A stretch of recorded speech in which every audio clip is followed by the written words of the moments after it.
Нема љутиш, хумористичниот серијал оваа година ја започнува 4-та сезона. Нивната цел е преку хумористичните настани да внесат ведрина во секојдневието. Тврдоглав ли си, Жо?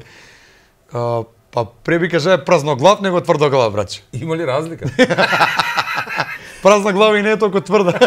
Овој тврди дека не му е празна глава. Вика, моја глава е пуна, гледавите сега. Сега видиш, дечко, како се докажува. Кај ќе замане еден пуда, Пун себе. Прво објаснуе, нели, нормално? Мора да објасни. Ово е глава, ово е лубеница. Фала што ни кажа.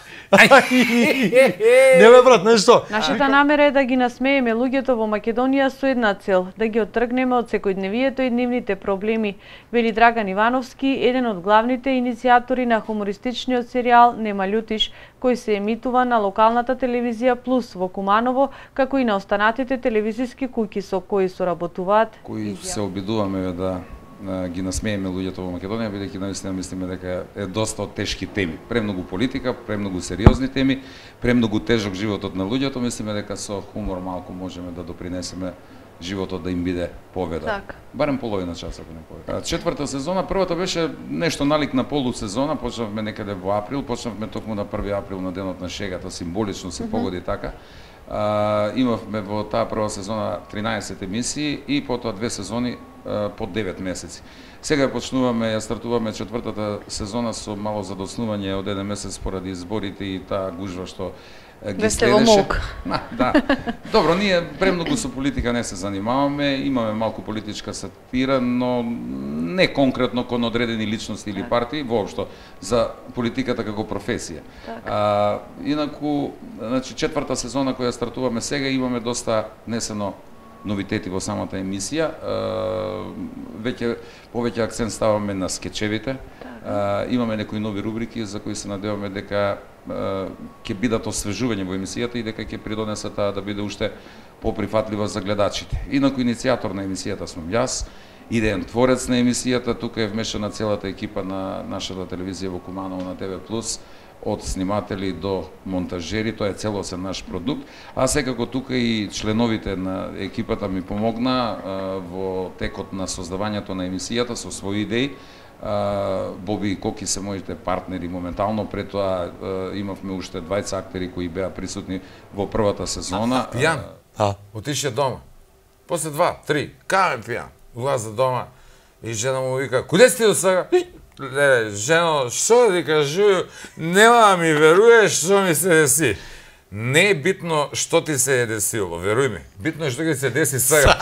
Улази у спалну. У спалну да видам. Куманово е познат како шегобиен град, па токму поради тоа, како што вели Драган, се наметнала потребата да се направи нешто вакво. Иако јас би рекол дека во многу градови во Македонија има шегобици.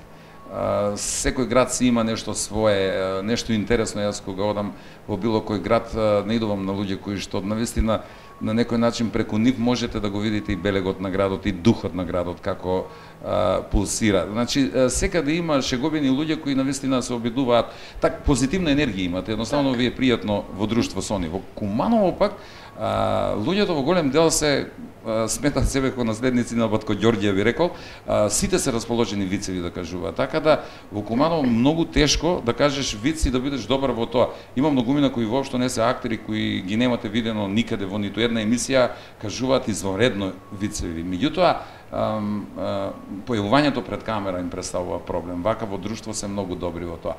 Значи енергијата ја црпиме од тука, од секојдневниот живот, од луѓето во чие окружување сме. Веќе ајде да кажам, станавме малку познати, па и ни приоѓаат и сами ни кажуваат вицеви, овој да го кажете, ова вездо многу е добар. Во главном се тоа мрсни, па велам, не можеме да ги прилагодиме, ќе мора ноќна да отвориме. Нема љутиш, како што додава Драган, е емисија за возраст од 7 до 77 години. Татко, на ќерка се нала, лаптоп нормално, модерно и доаѓа татко, не учи, гледа и са како да го размрда малце околу школу. Ќерко, што правиш? Нешто на Facebook. Добро ќерко, да те прашаме тебе, ти кога ќе пораснеш, што би сакала да биднеш нешто? Докторка, не знам, професорка? Не бе, тато, јас сакам да биду видовит. Молим? Видовита бе, тато, да ги гледам на луѓе. Жив ти све. Ај оди малце намо. Ја, па да ме удариш. Да знаеш дека можеш да бидеш видовита. Стварно можеш да бидеш. Вика трговац. Искочи од град, нема га по 3 месеца. И кога се вртија дома на комши се фали. За 3 месеца. Продаја сам 40 душека, брат, и 40 пара фармерка, вика. Печалија сам 2000 евра. Вика, стварно? Жена ти печали повише од тебе, вика, со 7 душек и без фармерка.